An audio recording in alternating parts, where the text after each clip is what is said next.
જય દ્વારકાધીશ મિત્રો, શું ક્યારે મારા દ્વારકાધીશની મૂર્તિ સામે જોતા જોતા કે એને યાદ કરતા અચાનક તમારી આંખમાં આંસુ આવ્યા છે? જો હા, તો આ વાત બરાબર સાંભળજો. મારો કાળિયો ઠાકર પોતાના ભક્તોની આંખમાં ક્યારે આંસુ નથી જોઈ શકતો સાહેબ. જ્યારે કોઈ ભક્ત એના ભાવમાં ડૂબીને રડે છે ને, ત્યારે સૌથી વધારે પીડા એ દ્વારકાવાળાના હૃદયમાં થાય છે. પણ એક વાત કાયમ યાદ રાખજો, આ દુનિયામાં કોઈના ગયા પછી રડવાવાળા તો ઘણા છે, પણ કોઈને એમ જ બેઠા બેઠા ઠાકરના વિરહમાં આંસુ નથી આવતા.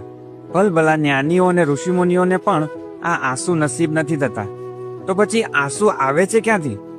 જ્યારે તમને અચાનક જ કૃષ્ણના વિરહમાં રડવું આવી જાય ને, તો પાક્કું સમજી લેજો કે એ સમયે મારો માધવ તમને સ્પર્શ કરી રહ્યો છે.